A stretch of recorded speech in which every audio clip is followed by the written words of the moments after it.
with the first round of the losers bracket. And yes, that is right. This is a losers bracket first round matchup.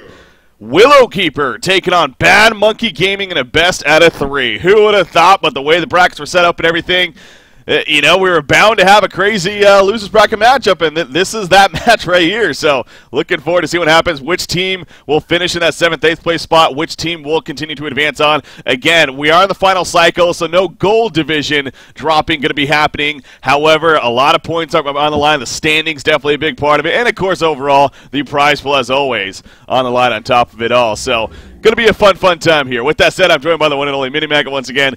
Mini, how's it going? Yeah, man, I'm doing good, and again, we're never short for any kind of excitement, particularly in these losers round matchups. You got BMG versus Tree, both of which could easily sort of contest into the finals. Obviously, BMG did obviously win that cycle in Cycle 4, so I'm looking forward to this match, even though it might be a, like I said, losers bracket round match breaker.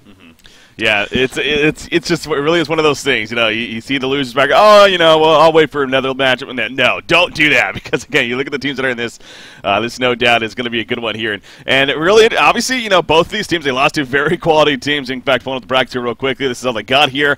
BMG was defeated by Reason Gaming yesterday, 2-0, and then Willowkeeper got knocked out by Nullstone Gaming, 2-0, actually, so impressive performances by those two teams up there, thus why these two are down here. Anyways, enough about all that. We got some Han to talk about now as far as the draft picking up right here. So let's take a closer look. And boy, oh boy, I'm already pretty excited. By the way, the initial bans, it was Warbeast, Riftwalker, Dr. Repulsor, and Kraken coming out. So how about the Riftwalker? You know, making it Root of Z knows how to play the Riftwalker. Yeah, so, yeah, and again, this just follows the sort of logic that I think the meta at this moment in time is becoming, where you're banning signature heroes for certain teams. In this case, obviously, it's Tree with the Riftwalker, and then obviously in the last sort of series we had yesterday was, you know, Behemoth's Near, for example. And it's because, you know, there's less heroes that are, oh my god, it's God tier you have to pick up. Obviously, there's heroes that are still good, but now you can more target bans to teams than target if you're Legion or Hellborn. So it's I think the meta at the moment is quite a nice place because of that. Yeah. All right, so, you know, I mentioned already pretty excited, and the obvious reason for that is Geomancer over here on Willowkeeper. That's some fun stuff. You know, I've always been a big advocate of this hero, and then when Boxy started to pick it up every now and then, it was like, finally somebody's doing it, and then it just died off again. So we saw it early on in the season from Boxy. We haven't seen it since. Again, we don't have Quincy here today, unfortunately. He's on vacation still, so, but I would believe, you know, Geomancer, I believe it's only been played by Boxy, maybe like 2 or 3 games at the most, and like I said, those are earlier on in the season, so it's good to see him playing it once again. I've always considered this hero a kind of a counterpart to Magnus, and you know, with how popular Magnus is on the competitive scene, I just found it intriguing that this hero was never really picked up by anyone else. So, but we're going to see it here, and perhaps we'll get to see that true potential once again. Obviously, the Andromeda Swiftfoot, and how about that? The Lord South Forest coming. Now, we saw them run this. We jumped into the Nullstone at Willowkeeper game 2. Yeah. They were running Lord South Forest, so clearly something that they're trying a little bit more here.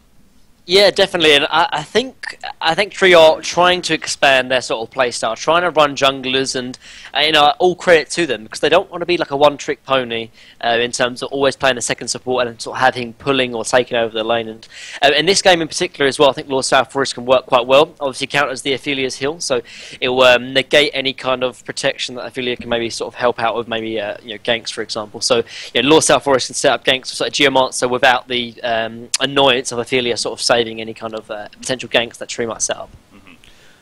You got the Glacius, Bubbles, Ophelia, and Deadwood over here. You're talking about ganks. Obviously, BMG has a lot of that potential over there with that lineup, and that is interesting. Noticing that Ophelia, you know, Ophelia has been a top tier ban as of well, for a very long time on the competitive scene. She's always seemed like she's been up there. Even when the jungle meta kind of phased out for a bit, she was still being banned in a lot of cases, just because that opportunity. Obviously, Sync Esports known for running it too, and Tank and Fed a very good Ophelia player. So this is already looking like a strong lineup here for BMG, something that they're going to be comfortable with. Intrigued to see how they finish things off. But yeah, the Lord South Forest, the Geomancer, our Tree is doing what they do best, doing a little bit quirky here, doing a little bit unordinary, and we'll see how it plays out for them too. But so it looks like for the last pick here for Tree, they need to pick up something for well, yeah, can't really get to it, but I think actually this Corrupted Disciple, I'm wondering if it's actually going to be a Suicide. Yeah, we haven't seen Corrupted Disciple Suicide for a very, very long time. However, neither Buxika. Oh, it's not about the draft. Yeah, I think it was Stay Green that used to run Corrupted Disciple Suicide Lane with Limp playing in the off lane, and it works quite well because obviously you can man up against the support with obviously the Corrupted Conduit, and the support can simply not box you out. It's something that I haven't seen Tree do, but one of the big criticisms that whenever I see Tree drafts is that they really do have a bit of lacking in terms of mid to late game potential, and having Corrupted Disciple, on top of having the Swiftblade as well, it gives them some sort of way to take it to the late game, which is kind of a decent sort of style of draft here. Because if you look at the BMG, they've got Deadwood, Ophelia, Bubbles, and Glaciers. They all don't really see out too well into the late game. Most likely they're going to pick up their carry hero here, but even if BMG pick up a hard carry, he's still got to face off the Corrupt Disciple and their Swiftblade. Even the Lord South Roar is sort of almost like a triple core lineup here for Tree, and BMG they might be sort of suffering because of that in the late game. Well, yeah, no doubt BMG. In fact, that's why I think you could advocate almost them going for more of the aggressive carry kind of hero. Maybe something, I assume Doctor's banned here, but hell, even something like a Wretched Hag. I mean, we haven't seen a lot of Hag lately on the scene, but seems like almost this game could make sense for her, actually. Haxrin as well. Yeah, that's true, yeah. he has history playing her, as well as a lot of carries, to be fair. So, yeah, we'll see which direction they go. Haxrin is the captain, worth noting, too. He's going to pick up for himself here. If they do that, though, they most likely have to run a dual mid with Glaciers and Deadwood. So they pick up Gemini instead. This way, Glaciers can be both sit in Gemini top or even have tank effects on Deadwood. That's not... Wait a second, that's interesting. I think, aren't they remaking, though? It might just be because of that. Box can't get in, so they might just remake. Oh, I had my my chat was scrolled up. Okay. Okay. Right, that's why. I was going to say, like, what? No, that would have been something, but no. The jungle Deadwood and the laning Ophelia. New straps busting out here now.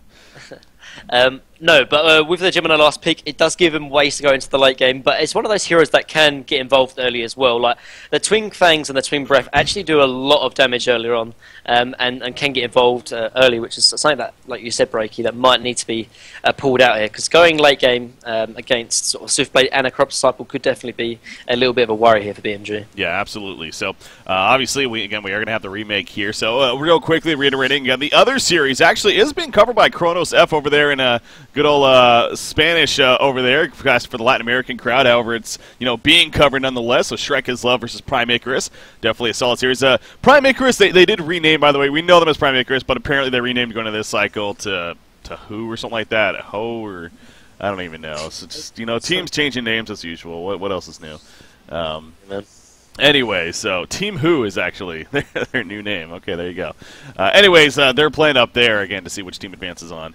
Yeah, you see the winner of this series is going to be playing Fresh, actually, which, again, another pretty intriguing matchup there, no matter which team wins this one. So, excited to be just getting started here today. And once again, to reiterate, guys, a brand new day means a brand new day of flash sales as well, something we just started yesterday, so look forward to that. Again, there's a forum post on it, there's a Haunter post on it, but just to real quickly reiterate while we're on the remake here, flash sales, basically whenever something specific happens in the game that we happen to be casting, there will be actually awards that are, or not awards, certain avatars will go on sale pending which avatar completed that task. And I guess I can pull it up on the screen real quickly, the graphic that we have for you guys to let you know what I'm talking about once again. So there you go. And again, the most frequent one is, of course, the Bloodlust kill here. So that's going to be happening every game, of course. If it doesn't, that'd be awkward. But no, it's going to be happening every game. That's where that current avatar will be actually gold percentage off of 20% for the next 30 minutes. And then you see all the other ones. There's some fun ones thrown in there as well as, the typical quad kills and stuff. So, worth noting, if it's an avatar that's not actually available in the store, so like, your I guess the limited edition or whatever, it will just mean all other avatars for that hero go on sale instead. So those will still not go on sale, unfortunately. But hey, it's something. It's another way to keep you guys interested in watching and whatnot, and just another reason to watch some good competitive Heroes of New Earth here. So there you go. All right, it looks like we're loading back in though. Going to be good to go for resuming things. I am feeling better today, by the way. Hopefully, again, for some reason, I guess I sounded a little different yesterday. I was a little under the weather. You sounded the I know. same, I thought I sounded the same, but for some reason, it was being brought up in chat. Anyways, I'm feeling good, though. Not only do we got some great haunt ahead of us, but, of course, we got that big Super Bowl later on today. Maybe you've heard of it, so... I happen to be a football fan. I'm wearing my Chargers jersey, actually. Wondering what if. What could have been. What could have been? What could have been if they were in the Super Bowl? Our season, man, was rough. We had such a good start, man, and then just faded. Anyway. Happens. Anyways, back to important stuff here. In what is Cycle late losers bracket round 1. So they're quick going through. It's always entertaining here with the bands and whatnot, but see a couple of those heroes. Emerald. Bushwhack, by the way, again, I know, as we're starting to get closer to those world finals, so we're going to start maybe talking a little bit more about, the competition out there as far as the teams from Southeast Asia and whatnot, especially. And again, in their region, their meta it's usually been a little bit different. But from what I know, from what I've been told, and a little bit of the watching I do here and there, again, Bushwhack is just so popular over there for whatever reason. He is their go-to carry hero. That's what I think, to me, it's going to be so interesting to sort of see how other regions play on. Like, obviously, when you go to Thailand and just sort of see the Asian teams and obviously CIS, it's going to be really, really interesting. And I think, honestly, a lot of the the NAEU teams will be very surprised, kind of thing, on the play style and obviously the picks as well. And you never know, man. They could easily get caught off guard if they're not prepared. Yeah, it's obviously, you look at just even at the last World Finals, of course, Stay Green going up against MRR in the group stages, and MRR beat them in the group stages. There was that huge, victory for MRR there, and it just goes to show you again that anything can happen really. And these teams, they have a large competitive scene, especially in the Thailand region. I mean, they're constantly playing too. They have a very active competitive scene. Even more so than we do over here with Haunter and whatnot. So it's safe to say that they get the experience, they get the practice. It's just a matter, when you combine different metas going up against one another, it's who's which is going to come out on top. But that's always so intriguing, going in. That's why we're extra excited even for the World Finals. It's true. And I think the biggest thing, though, is that every single year, I know, you used to bring it up on Concast before, it's like, oh, yeah, maybe this is the year that the other teams could. But I honestly think this is if there's going to be a year, it's going to be this year, though, because not only have they had more, they've had time to really sort of understand the game, but also they've had more competition. And even, the top teams like Sync, they have been a little bit sometimes lackluster in terms of practice, whereas the international teams, they have always been practicing and they haven't let their foot off the gas in that respect. So. Who knows, man? I think it will be an international team will be in the finals. If not, they'll win it. That's my prediction. Hey, it's I do. You're all right. I find myself saying that a lot. More so for the hype. I mean, to be frank and to be honest. I mean, again, it comes down to we try to really hype it up, but in the end, it's just our scene's just always been so dominant with NAU, and that's just how it's been. A fact is fact. But I think you're right, man. I think this year there's just so many reasons. Like you said, they're just so much more experienced now. This year especially, I mean, they grinded through the regular season. Exactly. And they do this thing, especially in Thailand, where they have the studio and everything, and all the teams the local. They have a lot of the local teams that come in and play their matches, and they have tens of thousands of viewers too on their live stream. And again, it is legit over there in Thailand. I've had the opportunity to go there twice now, and it's crazy. I mean, you walk around. Go around the city, go to LAN cafes, which they have a shit ton of LAN cafes there. First off, I mean that's how a lot of their people over there that live in Thailand. That's how they play their computer games and whatnot. With how things work, but every single LAN cafe you'd walk into, majority of the players are playing Heroes of New Earth. It's just ridiculous. That's so sick. But it is a good feeling though, seeing that. That's so cool. That's the one region that we can go to and be like, yes, Han really made it here, as it deserved. So. Anyways, enough about all that. Again, there'll be plenty more to talk about that as it gets closer. We still got not only Cycle 8 to finish here, but then, of course, the playoffs, and then even a little bit of a break before the World Finals take place. So those are going to be at the end of March, by the way, to reiterate. So, again, still a couple months away here before that's going to be taking place. But anyways, back to game number 1 here. Willow Keeper versus Bad Monkey Gaming. So let's see how things shape up as far as the laning goes, at least. Andromeda already heading towards the top lane. Fusen got the Ward of Sights as well as the Rev Ward on here. Going to block up those Ophelia camps. So yeah, it is Tank-a-Fed on Ophelia to make that clear. And also looks like Cracky's actually playing mid Lord Self-Forest and then Root of Z on the Geomancer actually. Boxy on Swiftly, yeah, wow. Swiftblade. Okay. The only reason why I thought it was going to be boxy on the Corrupted Disciple is that whenever Tree sort of like to run like a carry hero from battle, so they like to sort of have him be able to go into the jungle at level 5 and level 6 and start clearing out some of the stacks that Tree likes to do. And Corrupted Disciple is not one of those heroes that can really do that, whereas Swiftblade can, obviously, with the Blade Frenzy. And because of that reasoning, I thought they put boxy on Corrupted Disciple. But at last, they might try and do something even different here than maybe. Perhaps have a different style of play. We'll have to wait and see, I guess. Now, I want to say, I was making the point of Boxy playing the Geomancer, but I do recall, actually, Root of Zeal also playing one or two games of Geomancer as well. Again, he's so good at doing this, Behemoth-esque. We've seen it before where he uses the jungle. So, in a sense, almost like a jungling Geomancer. We'll see if he pulls that creep wave or whatnot, but I assume that's going to be happening here. And trying to get him that early on farm, and of course, eventually the portal key, make use of that. So, I want to say, again, this is a hero we don't see too often, but I think Geomancer even got, did he get buffs in the 3.6 patch? I'm not sure.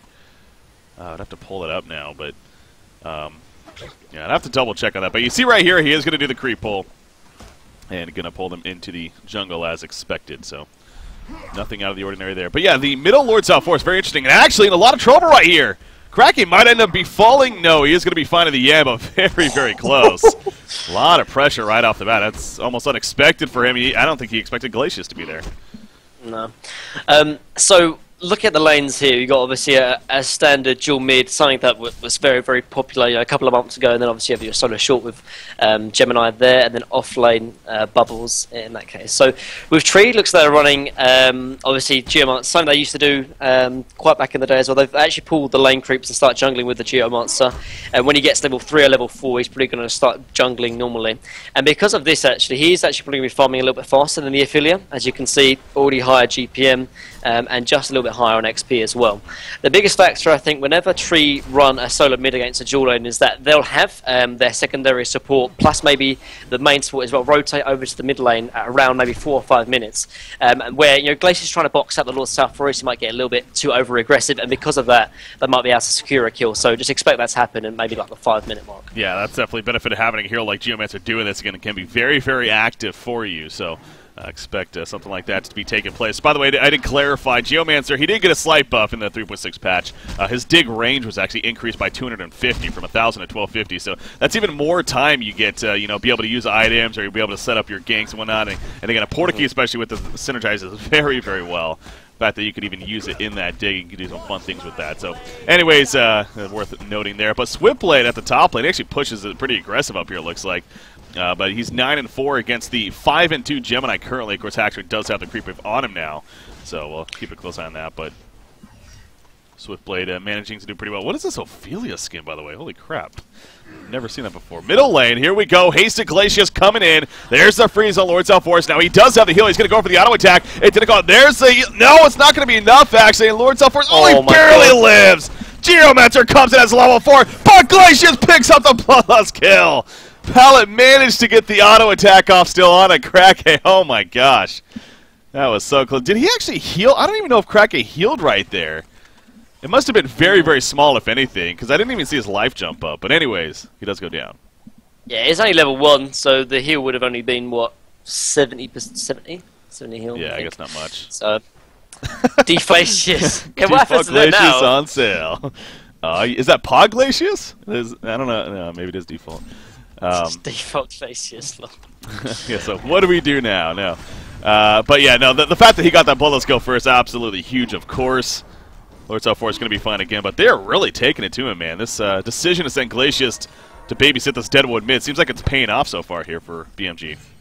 Yeah, but I mean, he is getting quite a lot of levels on XP. Like, if you have to think about it, he is 1v2, yet he's still 280 GPM, which is a big factor, because if, say Glacius was in the top lane, Swiftblade wouldn't be able to get this kind of farm. At the moment, he's actually beating Haxring in this 1v1 matchup, which is to be expected. To be fair, Swiftblade a little bit stronger laning presence than Gemini in these early levels.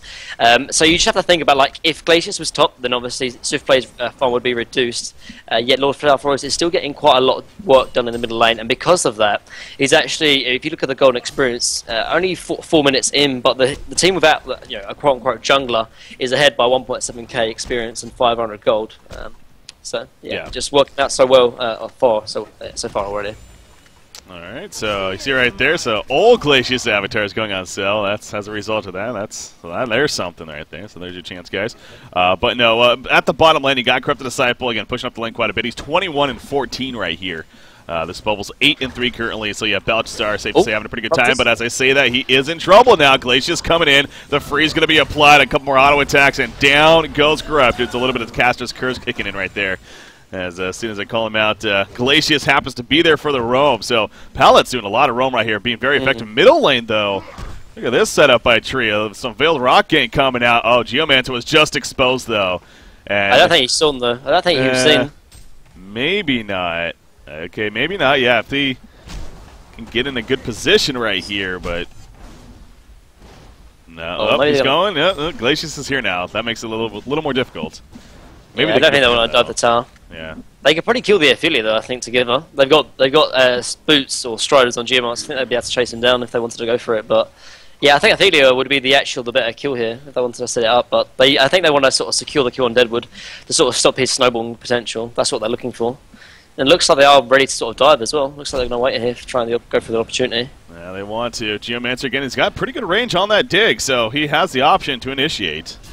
From where he's at right here. Oh, Glacius is going to run right into them. Ophelia is coming as well. They're going to go on to Glacius. Glacius will fall, but at what cost right here? Ophelia's minions are in. Geomancer taking some good damage. Not level 6 Deadwood, though, yet. So no Falcon Punch going to be coming out, and Geomancer actually will survive. So that just happened to be, work out for them as Glacius literally ran into them. And they end up setting up the kill on him, at least. So the patience does pay off in the end. Yeah, definitely. I think that's not the hero they were looking for, but I think it could have backfired completely, though, because Ophelia was coming over, so that could have been pretty bad. But it worked out in the end, and again, this is what the sort of timing I was talking about. You start seeing the secondary supports, and the supports start rotating over to try and secure the kill on the middle lane, because otherwise, there's no way that the solo mid can really sort of set up any kills unless the support starts to rotate. Yeah. So yeah, it's good overall kill, and because of that kill though, he's actually farming faster than the Ophelia, who's been sort of AFK in the jungle, which is a big factor though, because like you have to sort of set up kills on the secondary supports, because that's where you have to get your farm and your gold from. So yeah, it's really nice play from the supports here from Tree. Absolutely. So yeah, you talk about Lord South Forest, and again, even though he got Bloodlust earlier on, he still is managing 280 gold per minute right here. Pointed out again, his creep farm still doing pretty well. And actually, he's going to go to the jungle and definitely has this capability. Of course, what you got for Nullstone runs a Lord South Forest jungle from the beginning even, every now and then. So he most certainly has the capability to do so. And, oh, no, he's just stacking it, I guess, maybe for somebody else or possibly to go back to later. But middle lane, again, they want to set this up. Geomancer coming in. He does have his Crystal Field ready to go. Also, the Veiled Rot active, so being very, very active with the Veiled Rot earlier on in the game. Just a matter of can they find the timing here once again. Uh-oh. Andromeda might be in a little bit of trouble. Ryan grasp it, will catch Lord South Forest. Here comes a running from Ophelia. Who are they going to go for is the question. Deadwood is going to be the target. Crystal Field comes out. It does hit. In comes the Undying onto Deadwood as well. The Falcon Punch around. Geomancer will fall. And Deadwood going to barely survive. Will he die in the end? I think he may deny maybe. No, they didn't deny him in time. And Kraken gets credit for the kill. However, a 2-for-1 exchange still in favor of Bad Monkey Gaming right there. But, I mean... It's a close one, though, because they killed a level 3 Andromeda and Geomancer, who's level 6, but they did kill out the Deadwood, who was the prime target. I mean, obviously, I think the 2-for-1 trade might be slightly in favour of BMG, but Tree, they still completed their objective, though. They did kill on the Deadwood. And now, actually, Lord South Forest is actually equal to the Deadwood in farm. And like I said before, he was 1v2 in that lane from the start. So, yeah, I think Tree will be quite happy with that trade-off, though, honestly. Mm-hmm. So 8 minutes into this game, again, it's a slight lead here for Bad Monkey Gaming. As far as the stats are concerned, top lane, we do see initiation on a Gemini. They're going to go for a big kill on a Haxor. Kitty Twin fakes away. He can initially, but he goes into the creep wave. I mean, I don't know. I mean, he could have gone backwards towards the tower, but I guess he figured he probably would have got chased down anyway, so trying to make a crazy escape. And it really didn't work out in the end anyways for him, so... Yeah. These rotations from Tree actually have been very, very big, and this is probably the biggest criticism. Whenever I see a dual support lineup, they don't get aggressive, they don't look for the kills, and then you're playing the lineup wrong in that respect. Like, I think a lot of teams are so used to playing jungle lineups that they have to sort of AFK farm the jungle when you play like a jungler, and when they pick up a secondary support, they have that same mentality, but that shouldn't be the case. You should look for kills when you have the secondary support, and that's what Tree are doing. They're just really understanding how to play this lineup, and it's working very, very well. They set up kills mid, they set up kills top, and really done a lot of work. The one issue that I've got is that with all these rotations from the supports, Corrupted Disciple's form has been quite low actually, and looks like he's going to go set up a gank as well maybe. Yeah. Oh no, Bubbles was really in place for that. But yeah, I mean, if you look at Corrupted Disciple's farm though, only 230 GPM, and that could be because obviously the supports have rotated so much, which have given Corrupted Disciple kind of a hard time in lane. Yeah. So we'll see if anything happens here down at the bottom lane still. I see more players coming in. Definitely the possibility. There's initiation. Christofield jump in and down goes Bubbles. Glacius cannot do much else right there. So yeah, this roaming Geomancer and Andromeda really causing a lot of issues for BMG right now. Definitely playing it very, very effectively, to say the least, is Willowkeeper right here. Lord Self-Force middle lane. I thought Deadwood might have been trying to do something right there, but no, it's, again, especially by himself at this point, not going to be killing a Lord Self-Force, who also even has some Plated Greaves now. Again, this is a hero that will build pretty tanky, most likely, so, and he's already starting that with the Plated Greaves pickup, so good pickup for him and his team as a whole. But yeah, I think what's the most nicest thing or most coolest thing is that they actually are using the Veiled Rot so effectively as well. Like the biggest reason of why a Veiled Rot was really implemented into the game is to allow these second supports to set up kills. Because before, without the Veiled Rot, you could spot out the rotations from the secondary supports, and then it reduced the chance of those ganks to really come to fruition. But with the smoke or the Veiled Rot, you're able to sort of dodge these wards and sort of set up a lot of kills, which they have been doing. Lord Self-Force might be in trouble. Yeah, Minotaur. Oh, he's stunned with the wrong Minotaur right there. Oh, no. Deadwood. Miss microwing. Oh, the haste of Deadwood, though. Will catch Lord Self-Force. Here comes a tick for Geomancer. It doesn't matter, though. Ticking down to the Rotten Grasp. And he will end up falling in the end. So a little bit of a misclick there from Tankafed, but still, they do manage to pick up the kill with that hasted Deadwood. Here comes Switchblade, though. He's going to at least try to kill the creeps here. That's a pretty big deal. Actually, the heal goes off, though. That goes to show you how much they want to keep this alive. Soul Slash is going to be used, but a lot of people are there. Not the most effective damage. Dig in the background will stop the Glacial Downpour. Down goes Switchblade, though. Down goes Geomancer. And Bad Monkey Gaming getting many kills here, and it's probably going to continue. Andromeda's going to end up falling, and will Corrupt the side. Are we going to see a genocide? No. What the hell just happened? Bad Monkey Gaming genocide, a hat trick for Onmi. That just came out of nowhere, it felt like. Oh my god, that was all because they wanted to kill those Ophelia creeps, and then obviously BMG started to turn like, hey, the Deadwood Deadwood still had haste even after that engagement, and I think Boxy just got too greedy. He saw those three Ophelia creeps try to sort of pick them off, and then obviously BMG started to turn.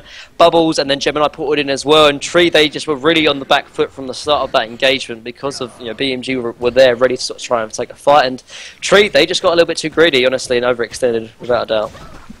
Boy, oh boy, that's gotta mess with Willowkeeper a little bit right there, as far as their mental state. Knowing that, as you said, that was just simply to try to kill Ophelia minions, which they didn't even really do in the end, and they get genocided. So not going as planned right there. But hey, there's still plenty of game left for sure. 12.5 minutes in, no doubt though. BMG building themselves up quite a bit with that though. Top tower. Again, the roaming of Geomancer and Andromeda, trying to continue to make things happen.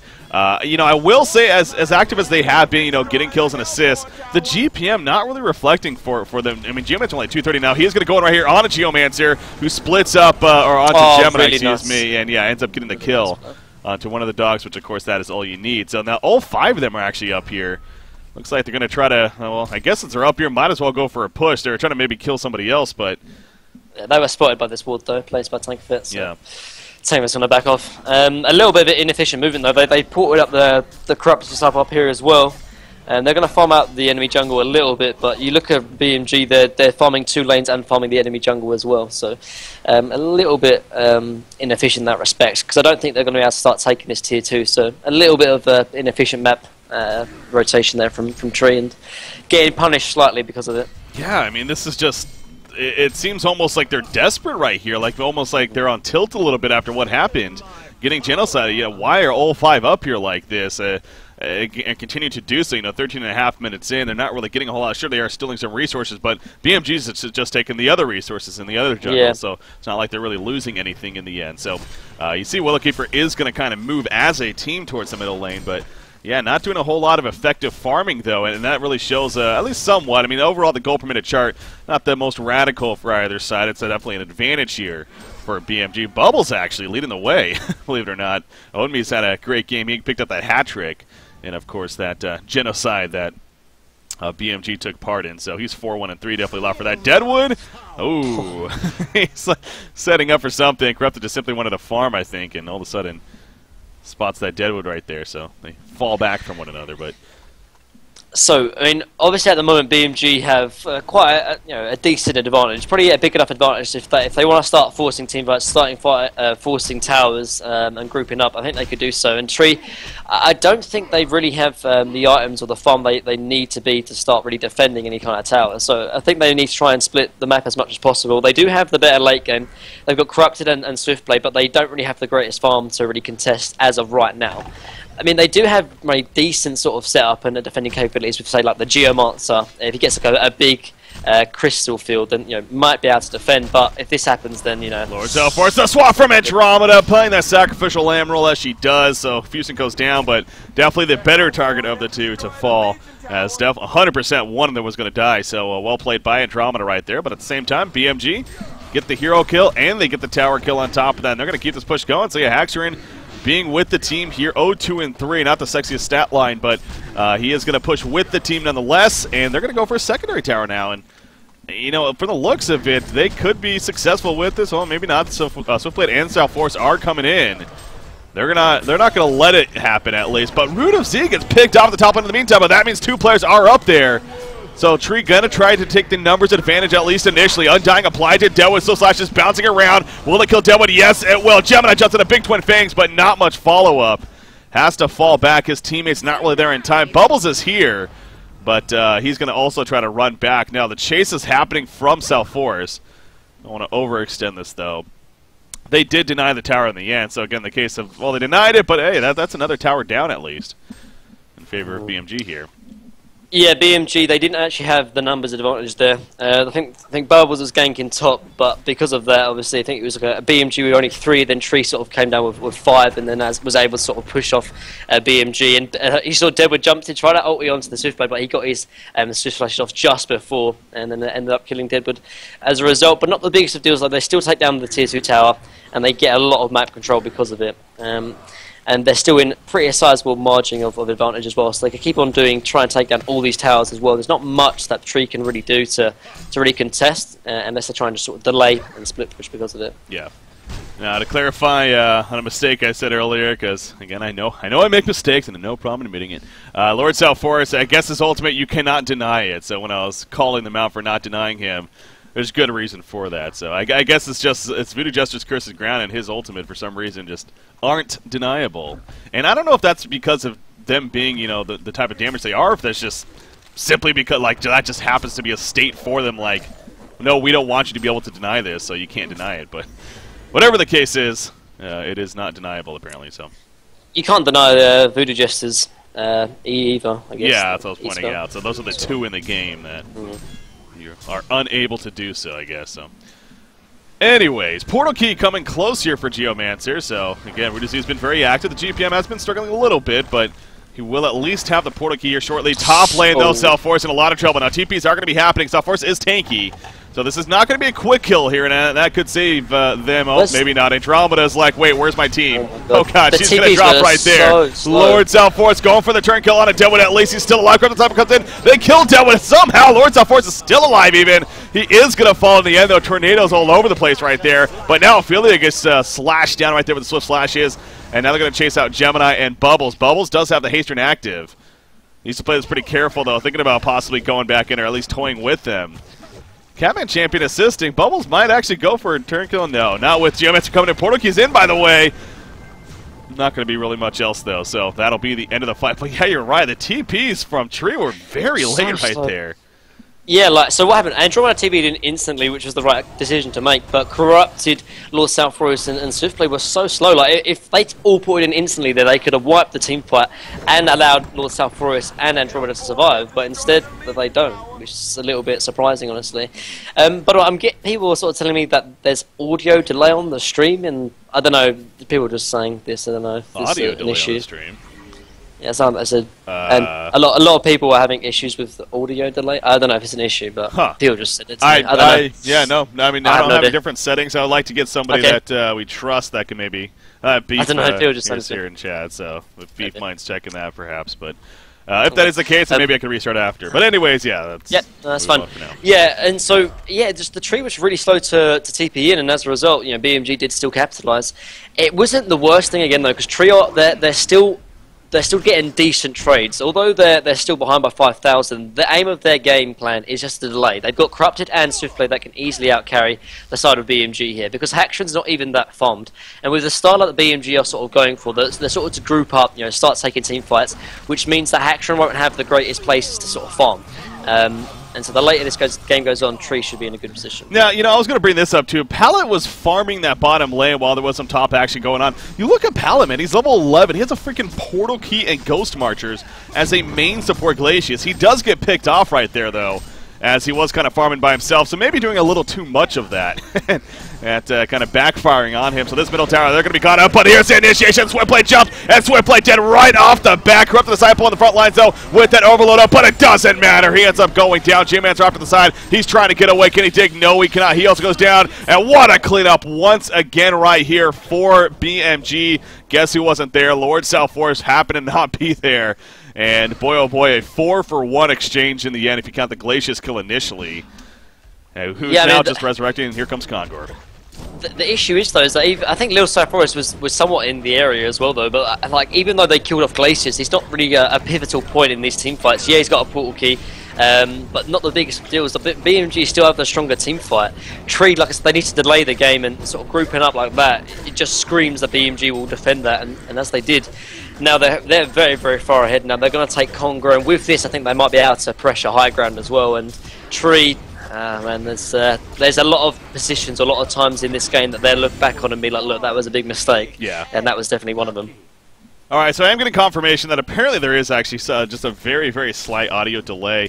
I will restart the stream after this game is over. Not much I can do about it now. I'll restart the stream again. I haven't changed any settings, so maybe it just will require simply a server restart. But anyways, that'll be happening after the game. But for now, I just ask you to bear with it here, guys. So, but yeah, I mean, that's the second really big fight of the game now for BMG, and only being 21.5 minutes in.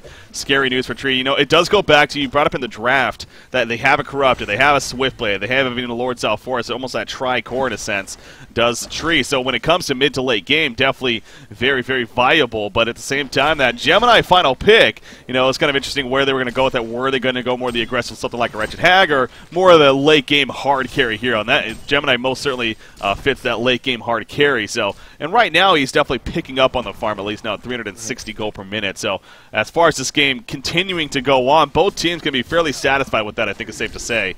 So we'll see how much impact they make with this token of life here. Yeah, it's going to be important.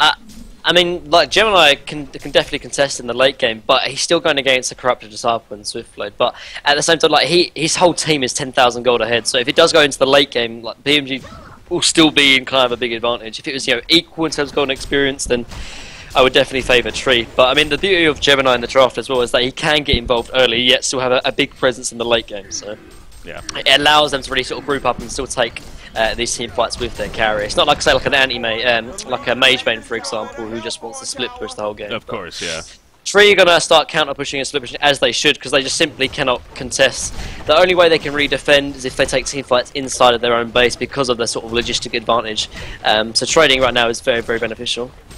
God, look at this Bubbles farm, man. Ownme's just getting some great farm this game. 425 gold per minute. He almost has a Hellflower finish. In fact, he's going to get it right here with this team tower kill. So he's going to get that third Arcana. Has a Hellflower on top of that Portal Key. So that's obviously a great initiation. Now, it does go to the fact of, is that better than perhaps the Sheepstick option here? Is always, somewhat debatable. But, hey, he has that second item now to assist with the Portal Key here. I think the reason why he's on the Hellflowers, I think it was just better build-up, honestly. Like, at the start, he was doing good, okay, but after that hat-trick, he exactly got incredibly boosted up in farm, but before that, he was kind of average, and obviously, Hellflower has the better build-up, whereas Sheepstick can be a little bit hard to really get to straight away. But Hellflower is still useful, though. Gives him ability to sort of burst people down, and also decent right-click, actually middle lane. Deadwood jumping in, Swiftblade is no longer there. He's deleted from the game. Geomancer also going to get picked off. And just like that, 2 heroes are dead in favor of BMG. That just goes to show you, again, just how much quick burst potential they have. Obviously, Deadwood leads the way with that. But just I mean, even with... They got a Portacan Glacius once again, to reiterate that. That's freaking crazy. It's got a Mighty Their Blade main as well. support, and yeah, able to jump in there, be able to freeze, really quickly assist with the team. And yeah, the Mighty Blade, how is he getting this much farm? Anyways, Lord Southforce, swap out from Andromeda. Andromeda once again being that sacrificial lamb. The unfortunate thing, Lord Southforce still died in the background. There were a couple of buybacks used right here. Will it pay off? Gemini is dropping. No, he gets the heal from the Ophelia's touch, and Bad Monkey Gaming, they're going Cutthroat. They want to finish the game right here, it looks like. Lord Southforce even buying back now, so a lot of buybacks being used by Willowkeeper. Still nobody dead on BMG. Gemini is going to fall, more so on purpose, though. He wanted to resurrect with the full life and full mana.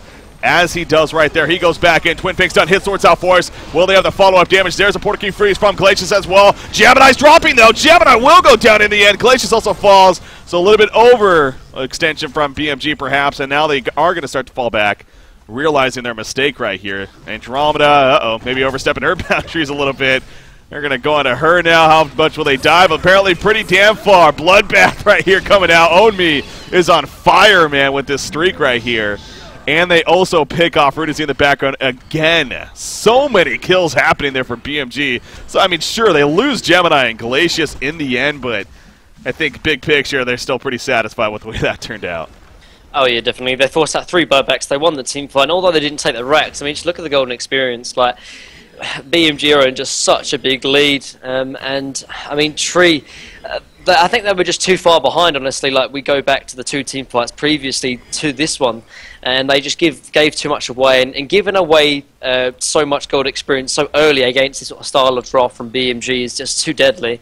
Like, BMG, if they get a slight advantage, they'll force it with a team fight. They'll really capitalise on any advantage that they can take, and now you've got Strong and Head on Deadwood, obviously more gold on the Bubbles, and Gemini's got his Frostburn as well, and I think for BMG, they'll probably wait out the next Congo and then go straight away up onto the high ground and start taking racks. And Tree, I think they need to make some kind of big play in terms of either try and contest the token or Congo, or try and take a team fight in favour of them, because at the moment that they're so far behind, just sort of farming, I don't think it's going to cut it, unfortunately, even though they do have the superior late game. That's ridiculous how much gold. This is Sync-like right here, how much gold BMG has as a team. Oh, Swiftblade. Swiftblade is also in a lot of trouble. Now, he got the spin-off just prior to it, so he's actually going to do some good damage. Oh, the Swift Slash is not getting the friendliest bounces right there.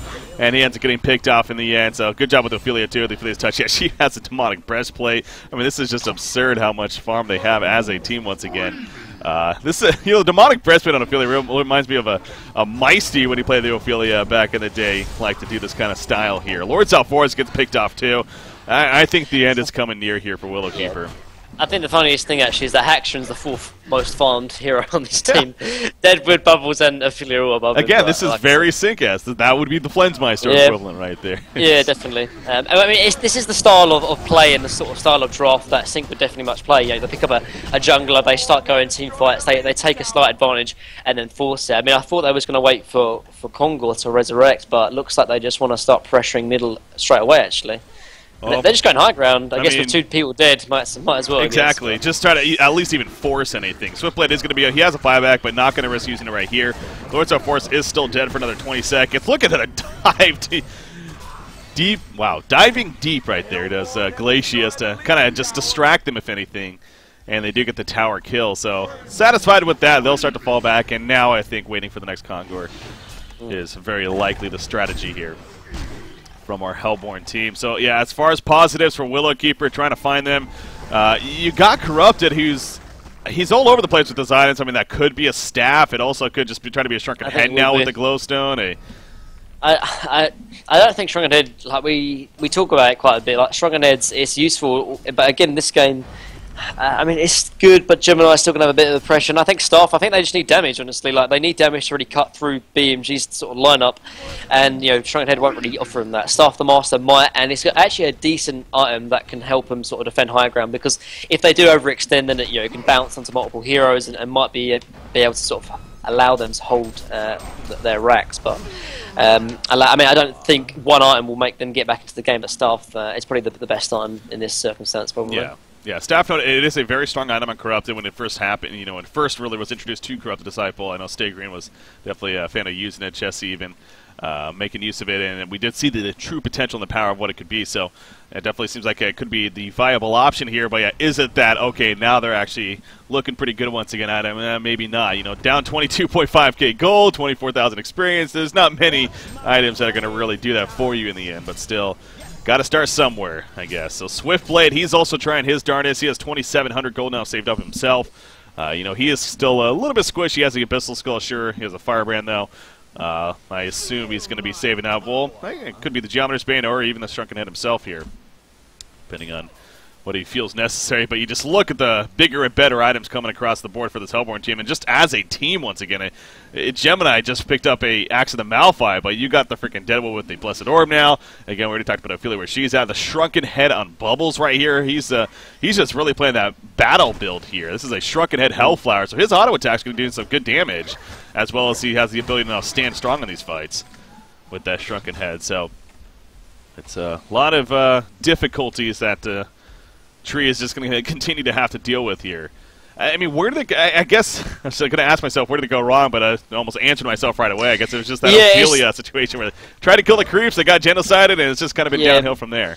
It was the two big team fights, though. One obviously at the Ancients, and the one mid where they try to start sieging the T1 tower from Hellborn, and then BMG started rotating over and got punished. And this is a very similar draft or sort of strategy that Stay Green used to run quite a lot of. They run a jungler and stop grouping up and team fighting. And with those kind of sort of style of drafts and strategies, is that if you give away, say, 5,000 gold, they'll punish you for it because you've got 5,000 more gold actually going in. Big build rock gank right here. They do find Deadwood. They're going to go for the quick kill, but there's a quick counter kill on a Geomancer. Here comes the Glacial downpour from Glacius. He's eventually going to be stopped. He may get bursted down in the end. They kill Geomancer as well as Lord Salforus. Andromeda also going down, though. Hat-trick coming out for Own Me. Own Me just once again doing work in these fights. Some way, somehow. I'm sure a lot of damage being assisted across the board, but he manages to get the last hits. He's going to get the quad kill right here.